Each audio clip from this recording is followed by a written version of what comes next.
Agora vamos iniciar nossa entrevista com a doutora Socorro Martins. Ela, além de médica pediatra, ela é presidente da Sociedade de Pediatria da Paraíba. Doutora Socorro Martins, Marcelo, é a nossa entrevistada do dia. No centro da mesa redonda, do 360 graus, com o compromisso de dizer a verdade e sem poder fugir das perguntas de Dércio Alcântara, Marconi Ferreira, Adriana Bezerra, Professor União, Ítalo Aleph e J. Filho. O entrevistado do dia. Boa tarde, doutora Socorro. Não há como não começar essa entrevista, Marconi, perguntando à senhora se essa vacinação para as crianças, se ela é segura. Eu pergunto como pai, eu pergunto como avô, pergunto para tirar dúvida de todos os nossos ouvintes e internautas. Boa tarde. Boa tarde para todos.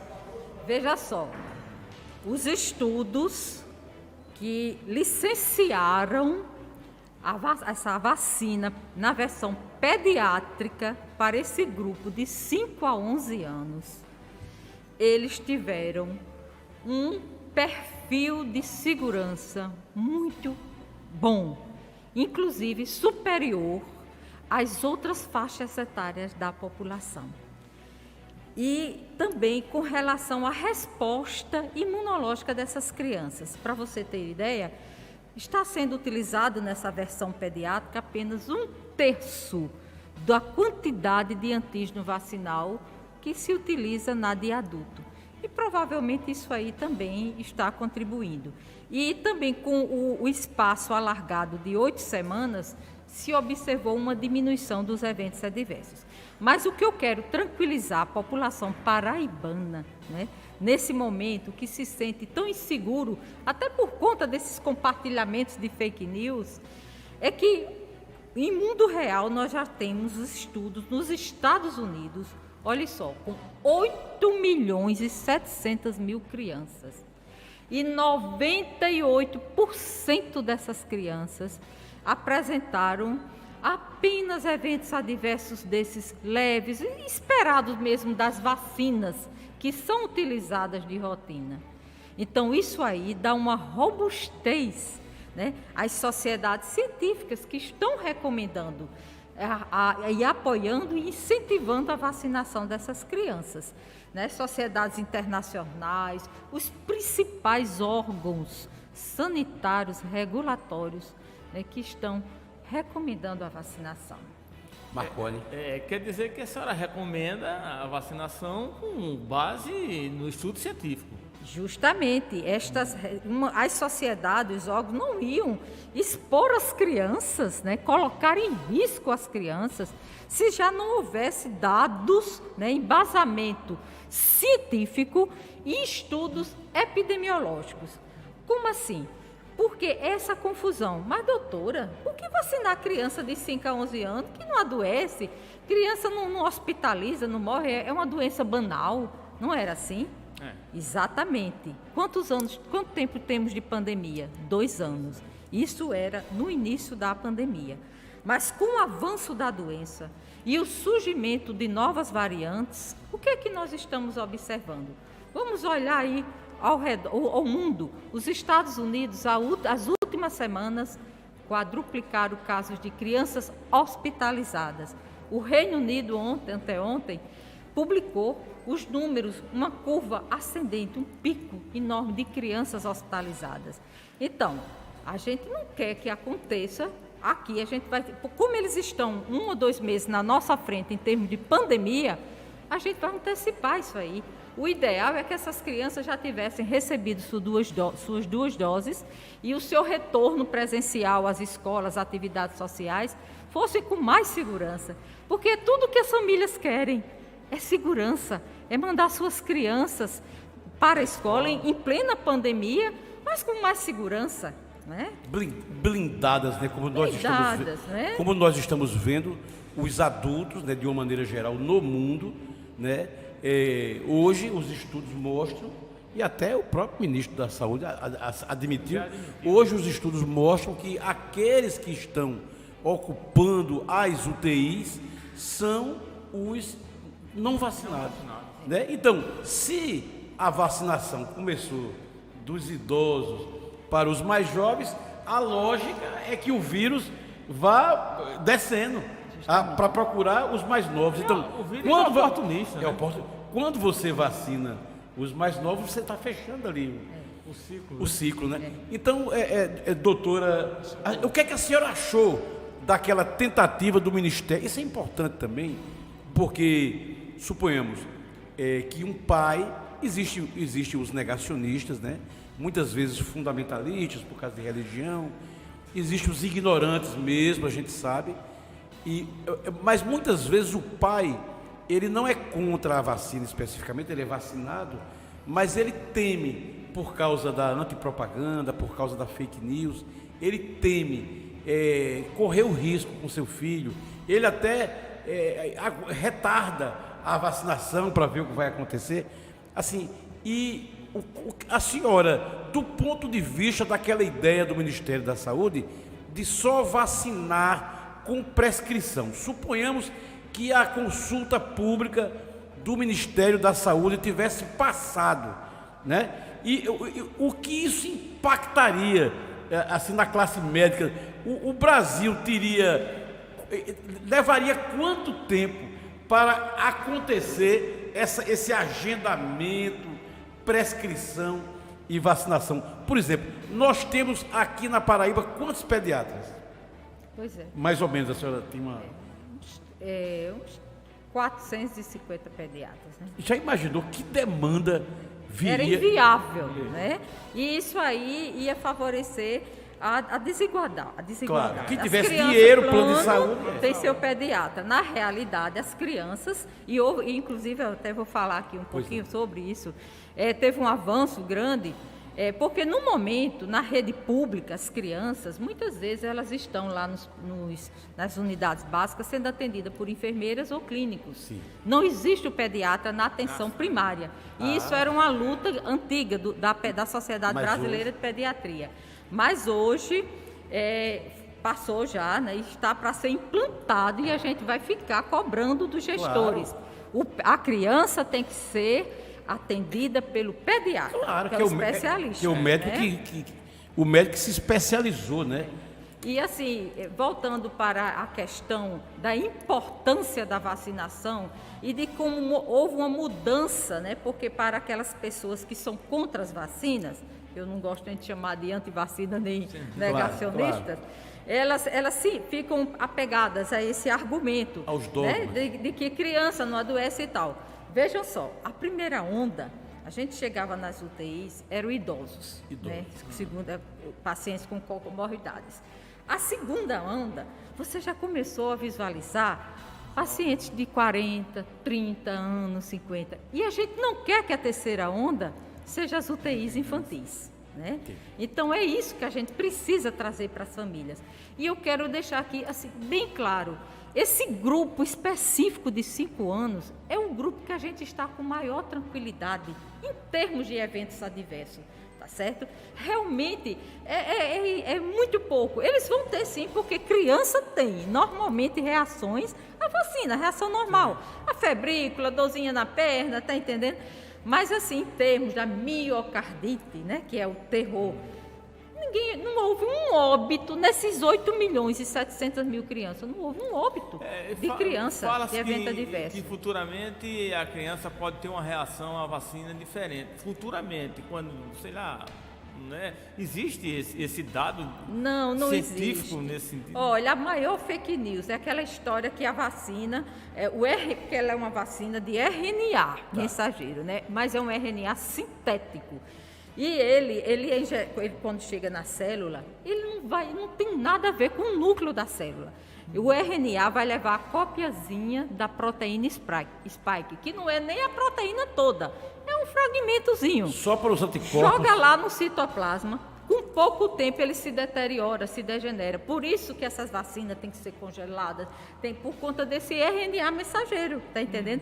E as fake news, olha, o RNA vai para o DNA, para o núcleo da célula, vai modificar, vai provocar mutações, doenças autoimunes, problemas doenças em todos os órgãos da criança, vai trazer doenças, isso tudo é fake news. O RNA mensageiro, ele não chega nem perto do núcleo. Então, precisamos desconstruir isso aí. E é a maior fake news, tá entendendo? É esse RNA, essa vacina de tecnologia nova, que ninguém conhece. Realmente, em vacinas, ela é nova, mas é uma tecnologia que já vinha há décadas em estudos, inclusive utilizada já em terapias gênicas de doenças raras. Então, não é tão nova assim. Agora, na Covid, como já existiam essas plataformas pré-existentes, né? E houve toda essa mobilização, esse investimento econômico, colaboração de cientistas, das farmacêuticas, dos governos, né? Investindo no desenvolvimento dessas vacinas, então saiu logo, tá certo? Mas aí é outra fake news, né? Que a vacina é experimental. E essa questão da vacina, digamos assim, essas polêmicas, isso não é uma coisa de hoje. A história mostra que em todas as épocas, sempre que surgiu uma doença nova e que surgiu uma vacina, sempre existiram os negacionistas. Por exemplo, a polio, né? A polio, que eu estou falando de coisa de criança. A polio, o Brasil erradicou a polio, né? O Brasil é um país de elite, né? Desse ponto de vista. Inclusive, eu até pesquisei e descobri que o inventor da vacina da polio, ele morou no Brasil, ele esteve no Brasil, fez campanha no Brasil, assessorou. Então, a poliomielite que atingia tantas crianças, né? E hoje a gente vê a erradicação. Também havia campanhas dizendo que as crianças seriam prejudicadas. Do mesmo jeito, igrejas, do mesmo jeito que também num outro patamar, quando a NASA, quando o homem foi à Lua, existiam igrejas que antes de o homem chegar à Lua, elas fizeram campanhas dizendo que o homem não iria na Lua. Do mesmo jeito que tem gente que diz até hoje que a Terra não é redonda, que a ida à Lua... Aliás, tem umas maluquices, junto com essas maluquices da vacina, que surgiram de uns 3 anos para cá, mas graças a Deus a ciência, né, ela tem vencido, graças a Deus, a lucidez das pessoas e o nosso trabalho, doutora. Nós aqui, desde que a gente estava no ar um dia e a gente deu a notícia de que a OMS tinha decretado a pandemia, e por coincidência até o doutor Fernando Chagas, que é infectologista, estava nessa bancada dando entrevistas sobre outros problemas. E quando a gente recebeu essa notícia aí, a partir daí, até hoje, nós sempre abraçamos a causa, né, dos protocolos, do distanciamento, da vacinação e agora também da questão da vacinação infantil. A imprensa também, graças a Deus, abraçou, né? A imprensa, ela reverbera, anda de mãos dadas com a ciência para potencializar. Então, assim, eu queria, dentro da curiosidade de avô, eu queria saber assim, que tipo de reações a senhora acha, para a senhora descrever assim, que tipo de reações, que, por exemplo, né? Eu tomei a AstraZeneca, eu não tive reação. Quando eu tomei a 3ª dose da Pfizer, eu já tive uma febrezinha, coisa besta também.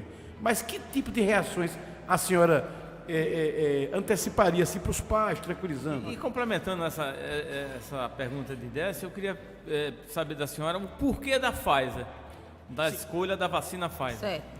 São 2 perguntas. Olha só, vou responder logo a sua para chegar nas reações.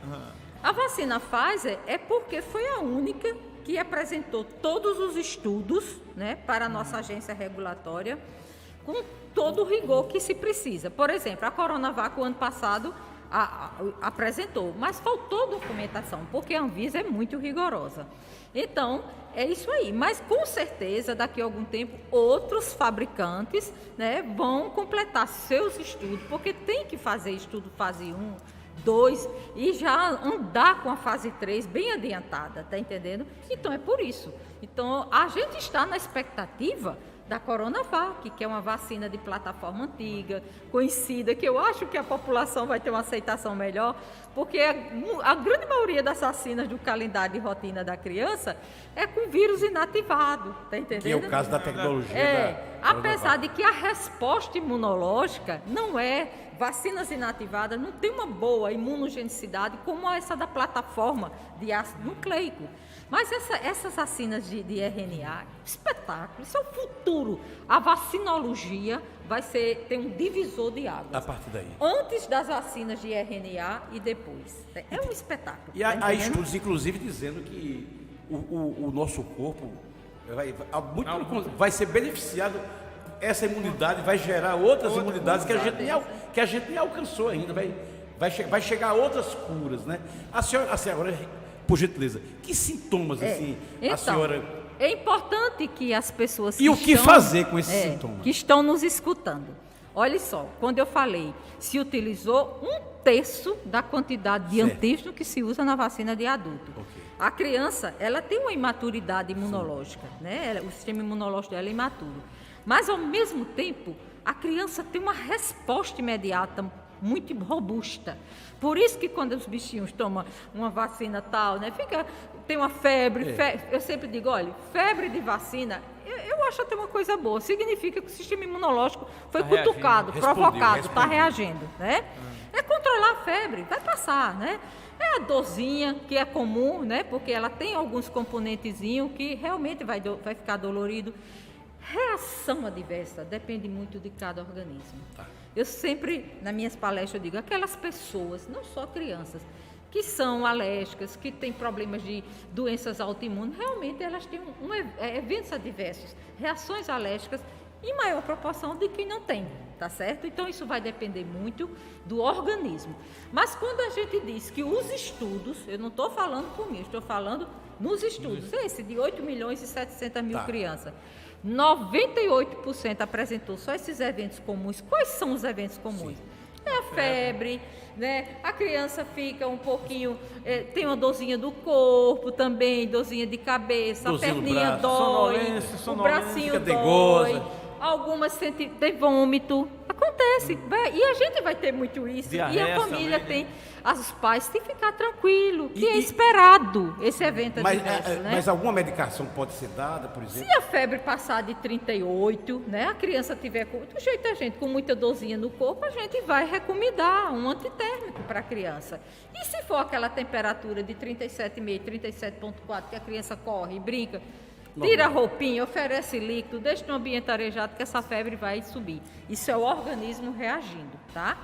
Mas e aqueles eventos adversos mais graves que qualquer vacina pode apresentar? Gente, olha, as pessoas têm que entender que nós estamos vacinando bilhões de pessoas. Eu vou dar um exemplo a vocês. O paracetamol é o antitérmico mais seguro que a gente tem para criança. Mas a gente sabe que ele pode dar hepatite, né, medicamentosa. Se tivesse bilhões de pessoas utilizando paracetamol ao mesmo tempo, com certeza teríamos muitas hepatites medicamentosas. Então, vocês estão entendendo a percepção do que é essa questão de reação. Infelizmente, vai haver. Sempre vai haver em qualquer medicação. Isso é medicamento, isso é vacina. Estamos vacinando bilhões de pessoas, né? E precisamos vacinar, porque a gente só vai controlar com a vacinação. A varíola, né, que foi uma grande pandemia, que assolou décadas a humanidade, quando foi descoberta a vacina, se demorou 10 anos para se vacinar todo o planeta. Até crianças abaixo de 1 aninho foram vacinadas. Então, é complicado. Quer dizer, naquela época, até crianças abaixo de 1 ano. E o vírus não tinha essa mutação genética. O que está acontecendo? Não era globalizado. Os ricos vacinam sua população, 1 dose, 2 doses, reforço, 3, mas está a Ásia, está a África, os países pobres, celeiros de mutações. E aqui dentro mesmo, aquelas pessoas que não são vacinadas são celeiros de mutações. O vacinado transmite. Realmente, as vacinas que temos até agora, elas não conseguiram ser eficazes na transmissão, mas é 50% a menos. É fake news dizer que vacina, né? E, tomou 3 doses, está adoecendo. Está adoecendo. Mas você está vendo gente morrendo? Não. Está vendo gente hospitalizado? Ela ainda está cumprindo seu papel. O problema são as variantes, né?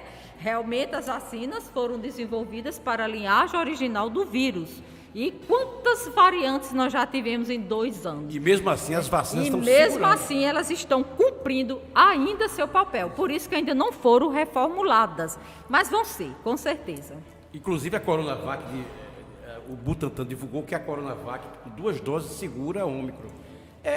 A gente está vendo aí, por exemplo, eu até disse antes, na África e na Inglaterra, a curva de contaminação já caiu em 1 mês, né? Que é uma tendência, ou seja, a Ômicron, ela dissemina rápido, mas a vacina segura. Imagine se a gente tivesse menos vacinados. Então, a senhora tem outros compromissos? Tem mais alguma pergunta? A questão Vamos fazer as perguntas juntos que ela responde. Porque a vacinação vai cumprir o calendário, né? Não é que todas as crianças, no momento só, vão ser vacinadas. Vão cumprir o calendário. Vai haver um escalonamento. Exatamente. Porque não temos... Olha, esse público de 5 a 11 anos é 10% da população. São 20 milhões,5 de crianças. No Brasil. No Brasil. Não temos, chegou só né? 1 milhão e pouco de vacina, 1 milhão e pouco. Então, assim, aí vai ser do mesmo jeito do adulto, né? As prioridades. Então, quem são as crianças que adoeceram e que evoluíram com hospitalizações e mortes? Aí foram aquelas comorbidades. Então, a prioridade no momento são as crianças com comorbidades, com deficiências permanentes e os indígenas, criança indígena, tá Inclusive, certo? a primeira criança que foi vacinada foi uma indígena. A indígena, né? tá aí nas redes sociais. E vai ter que fazer o cadastro do mesmo jeito, não é chegar... por exemplo, porque João Pessoa, e eu vou completar a minha pergunta, João Pessoa vai ser na Bica e na Lagoa, ambientes propícios às crianças, meu. Vai ter parque, vai ter pronto. Aí eu pergunto, aí o pai, aquele pai que acredita na vacina, no domingo já leva a criança de onde... É assim, tem que cadastrar. E outra coisa, a Sociedade de Pediatria, vocês vão acompanhar, vocês vão monitorar essas vacinações? Olha só, a farmacovigilância da vacina da Covid, como todas as vacinas, né? O Ministério da Saúde é quem coordena isso aí. Claro. A gente vai orientar as famílias a notificar a Vigimed, a Notivisa, a gente vai fazer isso aí. Mas essa farmacovigilância, essa investigação, porque um caso raro, grave, eles vêm investigar, claro. Tá entendendo? Para ver se realmente houve, porque houve nexo de causalidade, porque o que vai acontecer também muito é o que já presenciamos no dia a dia com as vacinas de rotina, eventos coincidentes. Às vezes a criança toma a vacininha, mas já está incubando um vírus, né? Porque criança pequena, 2, 3 anos, agora não, porque estão em casa. Mas quando estão em berçário, em creche, domingo sai com os pais, então eles se contaminam, os vírus fazem a festa. Então eles sempre estão se contaminando com outros vírus. Aí acontece às vezes de tomar uma vacininha, e no outro dia está com febre, olha, foi a vacina. Aí a gente vai investigar direitinho, porque se for da vacina, 24 para 48 horas a criança está ótima. Se aquele quadro se persiste, a gente vai investigar. E quando a gente pede um exame, um hemograma, os exames laboratoriais e tal, aí a gente vê, está com a virose, foi coincidência, né? Mas até a gente provar isso aí, muitas vezes os pais foi a vacina. Atribui a vacina. Mas até num caso como esse, a vacina cumpre o seu papel. Porque por causa disso, descobriu-se outra coisa que será tratada, uma gripe, uma outra coisa. Aí tu tem pergunta a fazer? Olha, muito obrigado, doutora. Vou pedir para a senhora voltar outro dia para a gente conversar sobre o andamento dessa vacinação. Lembrando que neste domingo, em João Pessoa, na Bica, no Parque Arru da Câmara, e na Lagoa, mas tem que fazer cadastro e respeitar as prioridades. Então eu agradeço a sua presença aqui, essa sua entrevista nós vamos repercutir também das 17 às 19 horas no programa Segunda Edição. Agora a gente está falando para o estado todo, em rede estadual são mais de 20 rádios, mas das 17 às 19 horas só para a região metropolitana, e também ela vai ser repercutida no blog do Décio, no portal expresspb.com.br, no portal extrapb.com.br, para a gente aí potencializar bem muito para que as suas palavras, a palavra de uma médica pediatra, presidente de uma entidade de pediatria, tranquilize os pais. Eu até aproveito a minha netinha Sofia, filha do meu filho Ítalo, né, que se prepare que vovô quer ver você vacinado. Obrigado, doutor. Que maravilha. Muito obrigada pelo convite e pela oportunidade de estar aqui com vocês e estarei sempre à disposição.